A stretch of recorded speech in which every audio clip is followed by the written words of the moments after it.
Hello students, आज हम organic farming के कुछ बेहतरीन अच्छे और इम्पॉर्टेंट मल्टीपल चॉइस क्वेश्चंस पर डिस्कस करेंगे। चलिए स्टार्ट करते हैं। फर्स्ट क्वेश्चन इज IFOAM का फुल फॉर्म क्या होता है? तो इसका फर्स्ट ऑप्शन सही हो जाएगा, international federation of organic agriculture movement.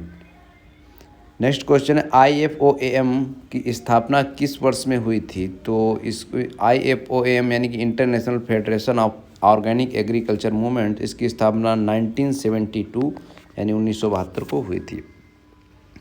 Third question, organic farming की प्राथमिक चिंता कौन सी है? तो इसका जो है इसमें देखिए, ऑर्गेनिक फार्मिंग का जो प्राथमिक चिंता मतलब जो मुख्य उद्देश्य होता है वो ये होता है कि जो हमारी मृदाएं खराब हो चुकी हैं, प्रदूषित हो चुकी हैं, विभिन्न प्रकार के प्रदूषण, खासकर जो अंधाधुंध हम उर्वरकों का रासायनिक उर्वरक एवं कीटनाशकों का जो उपयोग करते हैं, उसके कारण जो है जो मृदाएं खराब हो गए उनको जो है स्वस्थ रखना मुख्य उद्देश्य है। तो इसका थर्ड ऑप्शन से हो जाएगा, मिट्टी को जिंदा रखने के लिए। फोर्थ क्वेश्चन है, पोल्ट्री मैन्योर में नाइट्रोजन की प्रतिशत मात्रा कितनी होती है? पोल्ट्री मतलब कि मुर्गी है ना, पोल्ट्री होती है। तो यानी कि इसमें बर्ड, कई बतख भी रखी जाती है ना, कई उनको बर्ड्स को इंक्लूड किया गया है पोल्ट्री में, लेकिन स्पेशली फोकस यहाँ पर पोल्ट्री में मुर्गी पर ही है कि पोल्ट्री मैन्योर में नाइट्रोजन की प्रतिशत मात्रा कितनी होती है? तो इसमें 3.03% होती है।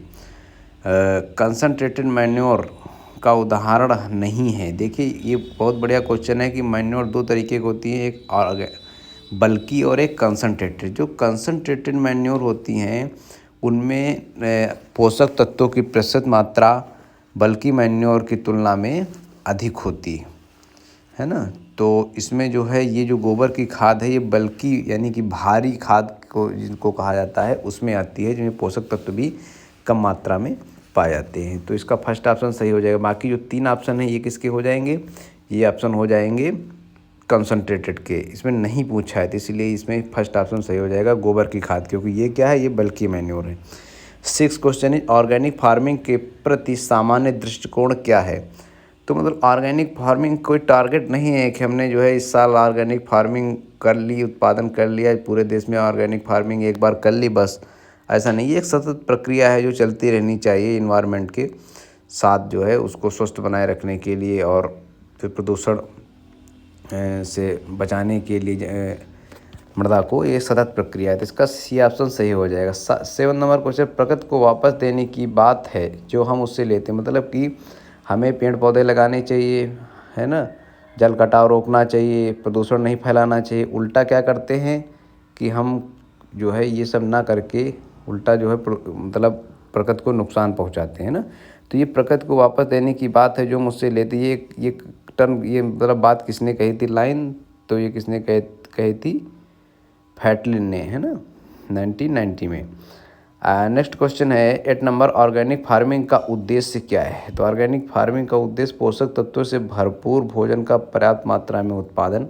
मतलब कि ऑर्गेनिक फार्मिंग ये भी नहीं है कि ऑर्गेनिक फार्मिंग के चक्कर में उत्पादन भी अच्छा होना चाहिए। लंबी अवधि के लिए मिट्टी की उर्वरता बढ़ाए रखना, मिट्टी भी स्वस्थ रहे ताकि आने वाली जनरेशन जो है उसके समय भूमि ऊसर न हो जाए।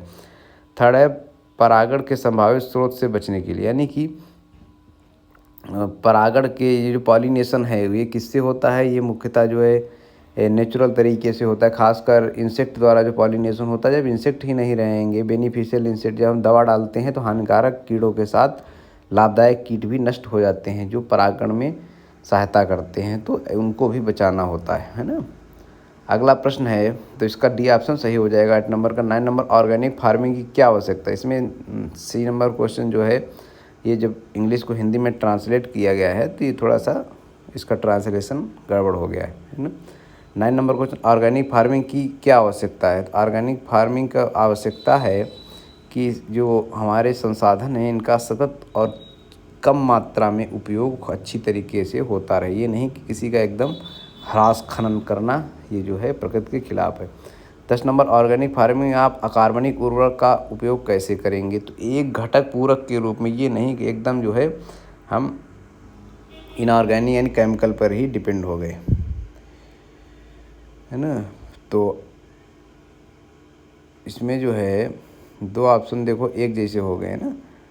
11 नंबर क्वेश्चन है कौन ऑर्गेनिक फार्मिंग का घटक नहीं है, तो इसमें कौन नहीं है घटक, तो इसमें 11 नंबर का से फर्स्ट ऑप्शन है गैर रासायनिक खरपतवार नियंत्रण के उपाय, जैविक कीट प्रबंधन, खेतों की खाद। खेतों की खाद मतलब होता है FYM, फार्म मैन्योर है ना, उसको जब हिंदी ट्रांसलेट किया जाएगा तो खेतों की खाद आएगा।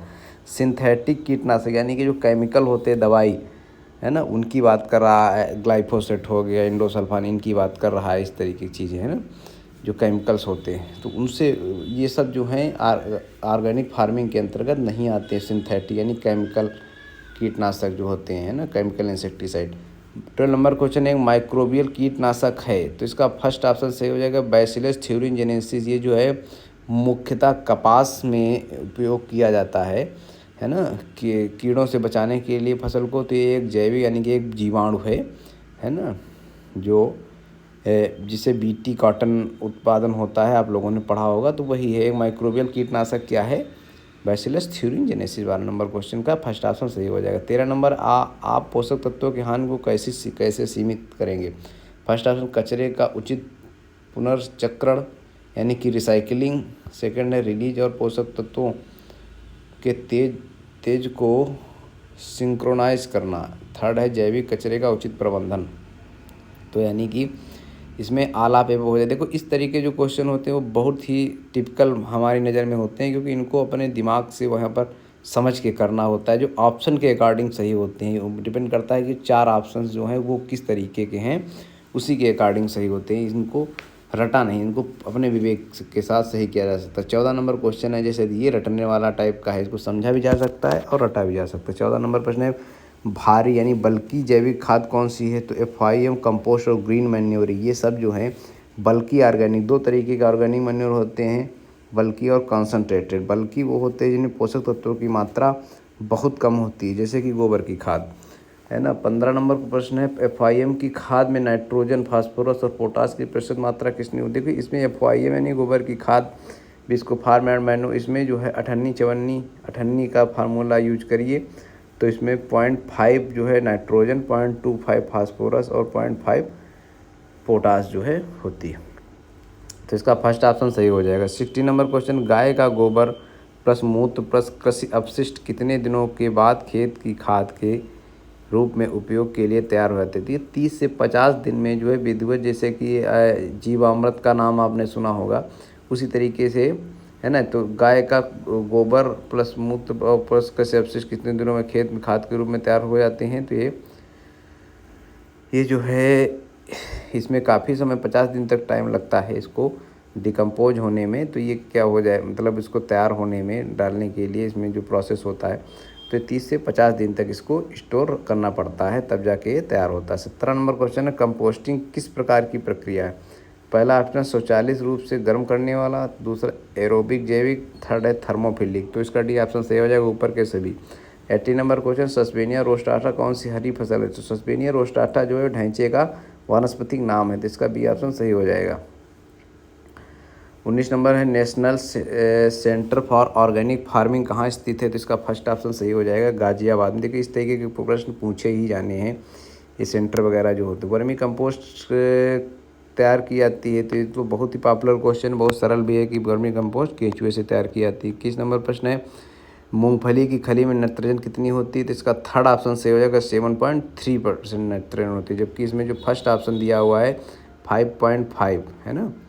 तो ये 5.5 ऑप्शन जो है ये जो है इतनी नाइट्रोजन लगभग किसमें पाई जाती है, तो ये नीम की खली में हो जाएगी। 7.8 जो है ये सनफ्लावर में हो जाएगा। चौथा ऑप्शन जो है, तीसरा ऑप्शन मूंगफली का, ये मूंगफली बहुत ज़्यादा पूछी जाती है, तीसरा ऑप्शन 7.3।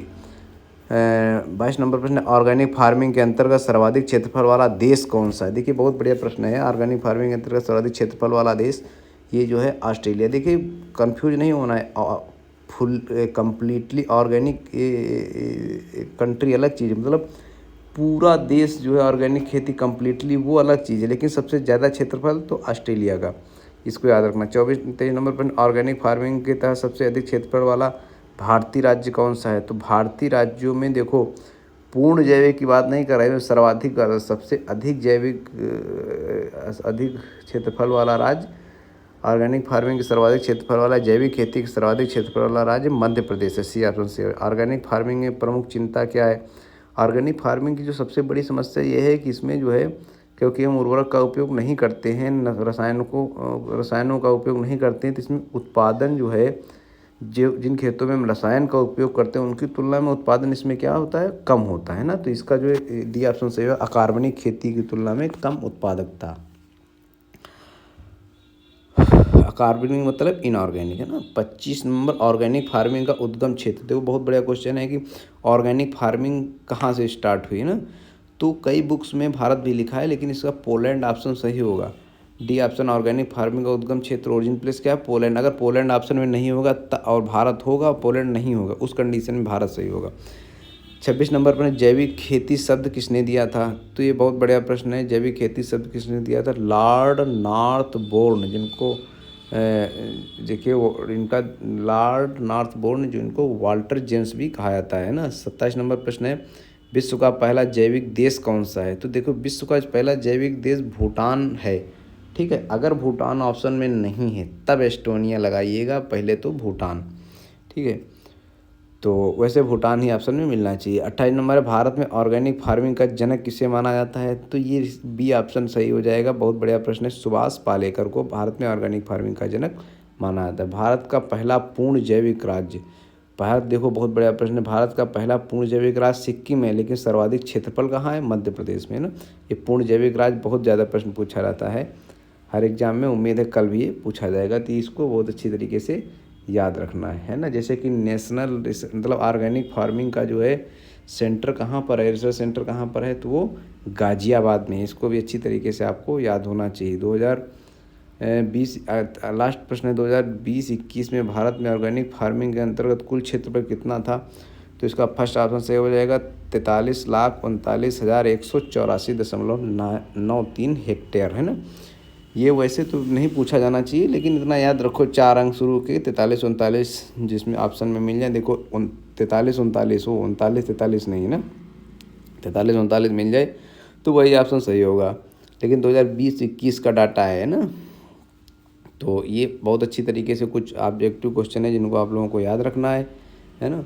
और ये जो इंस्टीट्यूट वाले क्वेश्चन है, जैसे गाजियाबाद वाला हो गया है ना, पूर्ण ऑर्गेनिक राज्य का, first organic state, highest organic, ये सब चीज़ें बहुत अच्छी तरीके से आपको रटनी है, जो इसमें पूछी जा सकती हैं। और उम्मीद है कि इससे क्वेश्चंस पुटअप भी किए जाएंगे आप लोगों के एग्ज़ाम में, है ना। तो इसको बहुत अच्छी तरीके से आप लोग याद रखना। ये गाजियाबाद वाला जैसे प्रश्न है तो ये भी पूछा जा सकता है ना। सेंटर इसका कहाँ है? National centre for organic farming कहाँ स्थित है? 19 नंबर क्वेश्चन, तो ये गाजियाबाद में। और जैसे कि केचुए की खाद, तो केचुए खाद में नाइट्रोजन, फास्फोरस, पोटास, ये भी याद करने वाली बात है। गोबर की खाद में नाइट्रोजन, फास्फोरस, पोटास, खलियों में नाइट्रोजन, फास्फोरस, पोटास, ये भी सब याद कर लीजिए।